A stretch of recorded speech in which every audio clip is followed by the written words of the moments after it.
Kilobyte here. In this video, I'm going to show you how to install a transmission cooler, an auxiliary cooler. This is on a 70 Chevelle, and I've already got some of it done. And in my case, I've replaced the radiator with an aluminum radiator. And the way I hook mine up,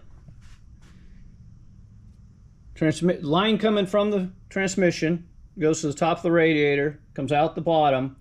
It then comes around, comes to the top of the auxiliary transmission cooler, then out the bottom, then back to the transmission. I do that to minimize the pressure on the torque converter, trying to push all that fluid through. And the top of the radiator and the top of the cooler are hotter than the bottom. So this is the hottest point, a little cooler, and even cooler. So when it gets back to the transmission, it's as cool as it can get with this kind of setup. You can use one of these kits, link in the description. If you have a regular stock radiator, I would use that, and you just put the pins through. Just follow the instructions, it's really easy. But if you got an aluminum one like me, I am going to use this other kit, which includes these kind of braces and some nuts and bolts. I'll have to drill a hole here, drill a hole down there on both sides of the cooler. My suggestion is to figure out how to mount the top first, kind of get an idea where you want to mount it. As far as now, I personally suggest having it within an inch.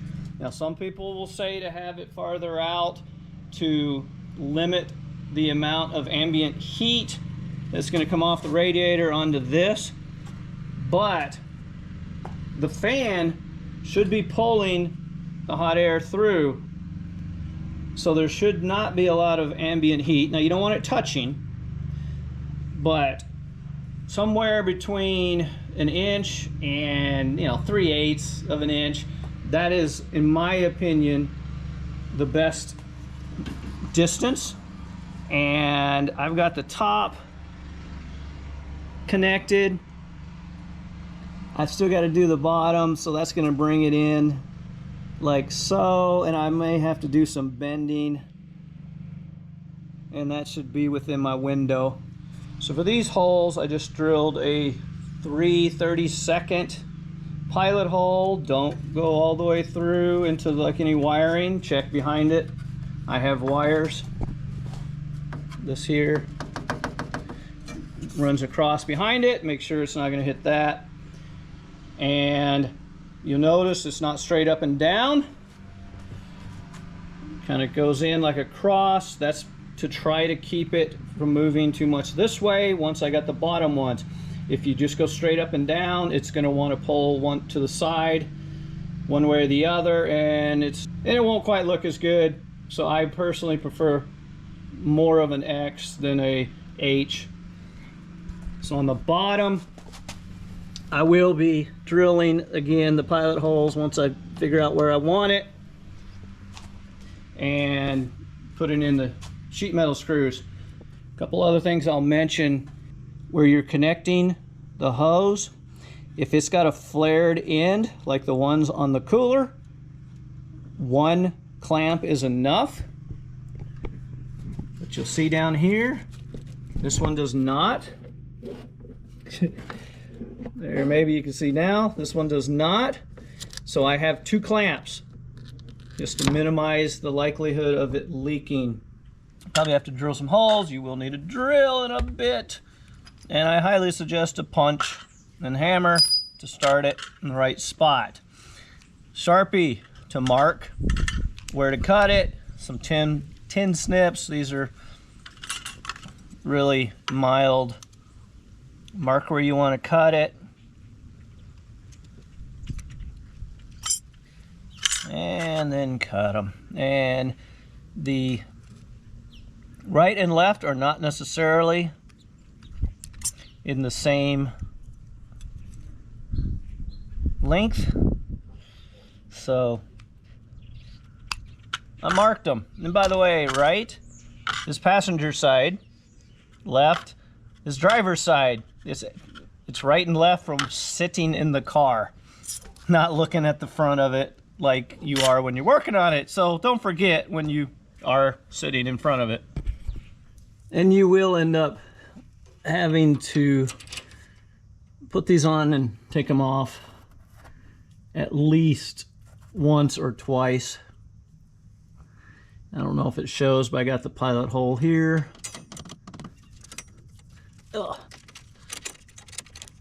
All right, I ain't gonna bore you with this part.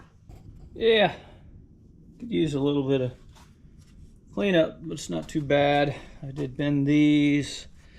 I kind of wish I had bent that just slightly right here, put a bend right here, coming forward just a little. I may take that out. That'd be easy to do. As you can see, it's in there good. Looks half decent. By the way, this is not centered. I measured from here to here, from here to here. Well, these aren't centered. If you look, there's more distance here than here, so don't fall for that mistake. Thankfully, it's not a big deal, but I was actually gonna center the cooler. Again, it doesn't really matter, but it ain't centered. You can see underneath, there's plenty of room. It's not gonna hit. If you're worried about yours hitting,